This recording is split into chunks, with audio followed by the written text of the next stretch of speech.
ప్రతి ప్రశ్నకు కూడా ఒక సమాధానం, ప్రతి ప్రశ్నకు కూడా దానికి తగిన సన్నివేశాలు జరిగి ఉంటాయి లేక జరగబోతాయి. అందుకే వాటి గురించి విశ్లేషణ మానవుని మేధస్సుకు చాలా అవసరమై ఉంది. నేడు మేధస్సును సరిగా ఉపయోగించుకోకపోవడం వలన మానవుడు బలహీనుడవుతున్నాడు.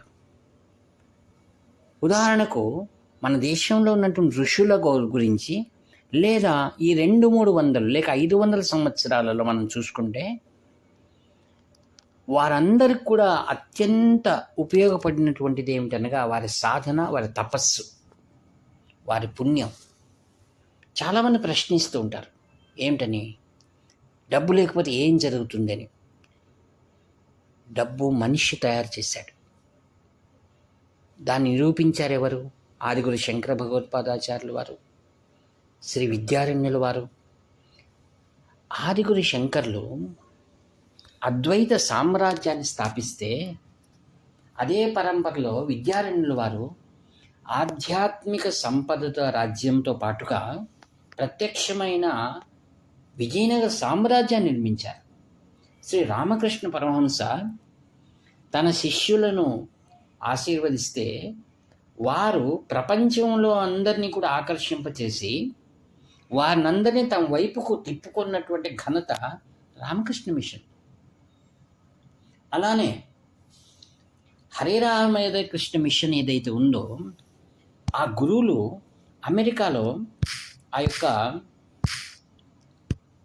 మాంసాహారులైన వారిని అందరినీ కూడా ఆధ్యాత్మిక వైపు మరల్చి నేడు అమెరికా యొక్క సంస్కృతికి ఒక సవాలుగా మారారు. వారందరూ మన దేశంలో వచ్చి నేడు ప్రభుపాద చేసినటువంటి ఆ గొప్పతనం అంటే ఏదో 1000 సంవత్సరాలు 1,00,000 సంవత్సరాల కథలు చెప్తే అది పురాణాలు లేదా వీరు రాసుకున్నారో అని చెప్పేటువంటి యువతరానికి మనం చెప్పవలసింది ఏంటంటే, మీరు 1000 సంవత్సరాల గురించి మాట్లాడకండి, 100 సంవత్సరాలు చాలు. ఛత్రపతి శివాజీ మహారాజ్ తన యొక్క శక్తి ద్వారా, ఝాన్సీ లక్ష్మీబాయి తన శక్తి ద్వారా ఎందరో వారి దగ్గర ఏ బలము లేకుండా, ఉదాహరణకు రాజకీయం అనిపించుకోకపోతే చెప్పడం సహజం, మన గౌరవనీయులు ప్రధానమంత్రి మోదీ గారు, వారంతా ఆదర్శం కాదా మనందరికీ? అందుకే జీవితంలో వారు ఆలోచించారు, ఆలోచింపచేశారు అందరినీ కూడా. ఒక సిద్ధాంతం బాగా బలపడాలి అంటే ఆలోచన చాలా ముఖ్యమైనది. దృఢమైనటువంటి సంకల్పాలు ఇవి ముఖ్యమైనవి.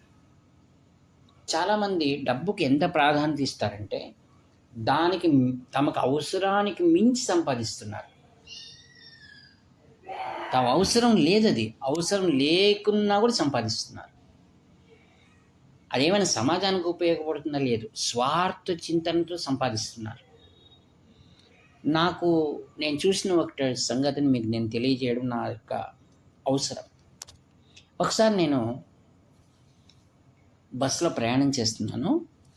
నా పక్కన ఒక ఆయన చాలా అనారోగ్యంగా జ్వరంతో బాధపడుతున్నారు. నేను చూశాను, ఎవరు సార్, ఎక్కడికి వెళ్తున్నారంటే, నేను ఆఫీస్కి వెళ్తున్నాను సార్, పక్కనే నాది బళ్ళారికి వెళ్తున్నాను. కాదు సార్, మీకు ఆరోగ్యం బాగలేదు, మీరు ఎందుకు వెళ్తున్నారు ఆఫీస్కు? మీరు అధికారం అంటున్నారు కదా, సెలవు వేయచ్చు కదా, మీకు సెలవులు లేవా? సెలవు ఉందండి అన్నారు.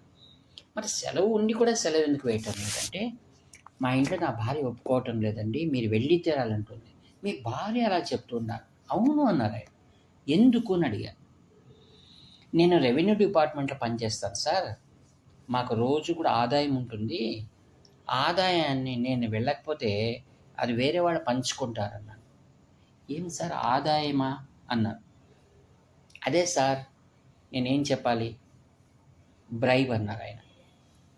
అంటే ఆదాయం, నిత్యం వచ్చే ఆదాయాన్ని పంచుకోవడం కోసం ఈయన లేకపోతే అది వేరే వాళ్ళకి చేరిపోతుందని ఈ సతీమణి తన భర్తను అనారోగ్యమైనా సరే 40 కిలోమీటర్లు ఆమె ఉద్యోగానికి పంపిస్తుందంటే నాకు అనిపించింది, ఇది ఏమి కుటుంబం? అంటే మనం ఎందుకు కానీ అంతగా సంపాదించాలి? ఎవరి వెనకలు వస్తుంది? ఇవన్నీ ఆలోచన చేసేటువంటి విషయాలు. ఆత్మీయులారా, కాలం మారిపోయింది, ఇంకేదో ఉందని చెప్పేటువంటి వాళ్ళు చాలామంది ఉంటారు. కాలం ఏమీ మారలేదు, యథాప్రకారంగానే ఉంది. ఈ కాలంలో కూడా ఎందరో యువకులు తాము గొప్ప గొప్ప చదువులు చదివి వాటన్నిటికి కూడా తిలోదకాలు వదిలి సమాజ సేవ కోసం ఎన్నో సంఘ సంస్థల్లో నిరంతరం కృషి చేస్తూనే ఉన్నారు. ఎన్ని సంఘ సంస్థల పేర్లు చెబుతుంది నేను, లెక్కలేని సంఘ సంస్థల్లో నేటి యువతరం పనిచేస్తుంది. వారికి ప్రేరణ ఎవరు? వారందరూ కూడా భగవత్ స్వరూపమే. అందుకే భగవంతుడంటే 4 చేతుల్లో శంఖ చక్రాలు పట్టుకొని వస్తానని ఆయన చెప్పలేదు. యదా యదా హి ధర్మస్య గ్లానిర్భవతి భారత అభ్యుత్థానమధర్మస్య తదాత్మానం సృజామ్యహం అన్నారు. మనం ఒకవైపు భారతదేశం ఆ యొక్క సరిహద్దుల్లో నిరంతరం కూడా తమ జీవితాన్ని అర్పిస్తున్నటువంటి సైనికులను చూస్తున్నాం. ఇక్కడ సమాజం మధ్యలో ఎన్నో సంఘ సంస్థలు, మరి ఎందరో ప్రేరణ పొందినవారు సమాజ సేవ కోసం తమ జీవితాన్ని అర్పిస్తున్నటువంటి వారిని మనం చూస్తున్నాం. మరి రెండు వైపులా ఇలా ఉంది. మరి సమాజం ఎందుకు ముందుకు వెళ్ళటం లేదు? దానికి కారణం ఏమిటి?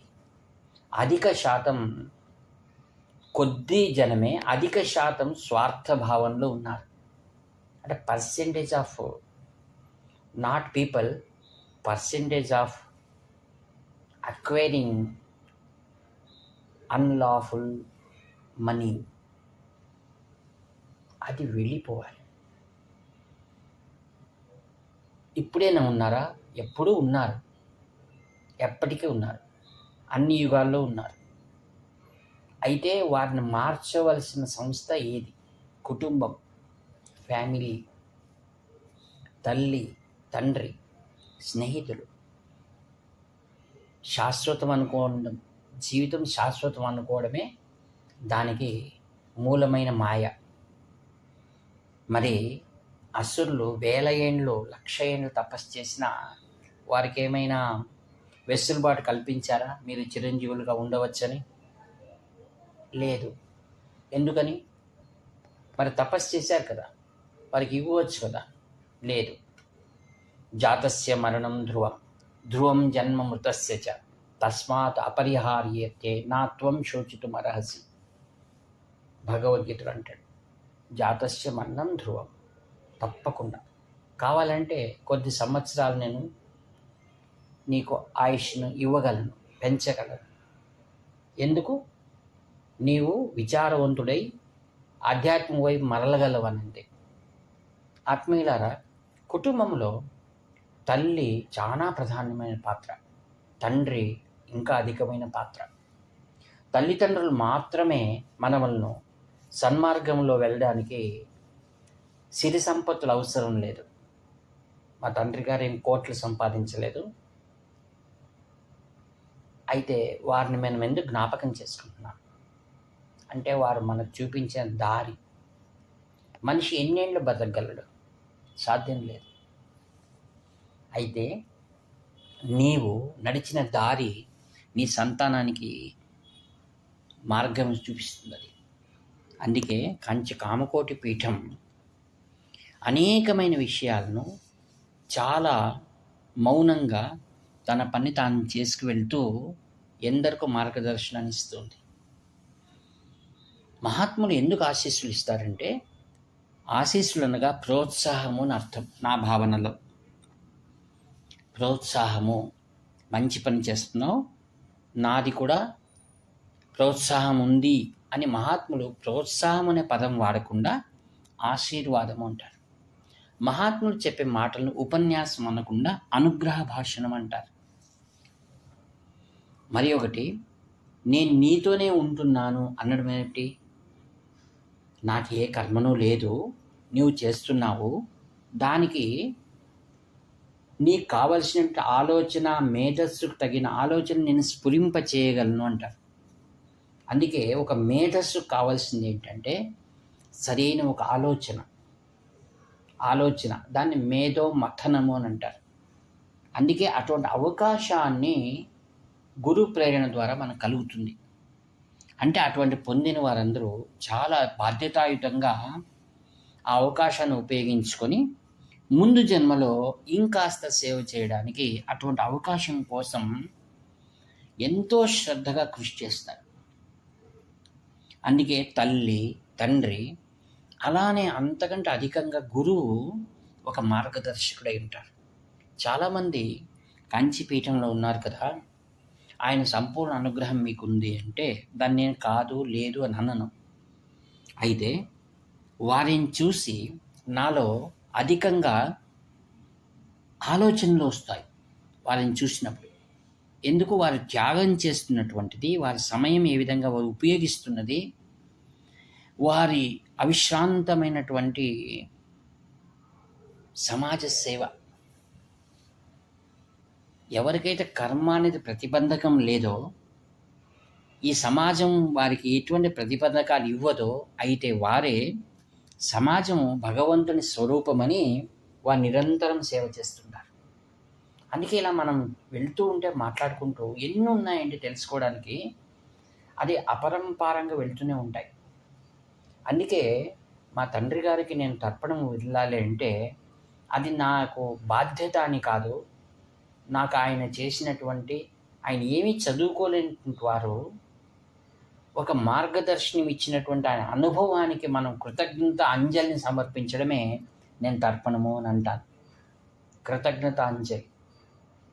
వారు ఎన్నో అవకాశాలు తమ పిల్లలకు అందించాలని ఉన్నా వారు చక్కటి మార్గదర్శనం చేశారు. అందుకే ఒకసారి ఆయన అన్నారు, నేను మీకు ఏమి ఇవ్వలేను అనగా ఏ విధంగా ఆయన అంటారంటే, ఆయన మాటలు, నీవు వాటిని ఏర్పాటు చేసుకునేటువంటి ఆలోచన నేను ఇవ్వగలను అన్నారు ఆయన. ఉదాహరణ చెప్పాలి అంటే, మన దేశంలో ఎవరెవరైతే గొప్ప పురుషులు అనిపించుకున్నారో వారి ఎవరికి కూడా వారి తల్లిదండ్రుల ద్వారా ఆర్థికంగా కానీ, లేక జ్ఞానపరంగా కానీ, లేదా శక్తిపరంగా కానీ వారికి అవకాశాలు రాలేదు. దాంట్లో ముఖ్యంగా మీకు ఉదాహరణ చెప్పాలి అంటే, మనం ఒక 100 సంవత్సరాలు ఇటువైపు మాట్లాడుకుందాం, లేదా 60 ఏళ్ళ కిందట మాట్లాడుకుందాం.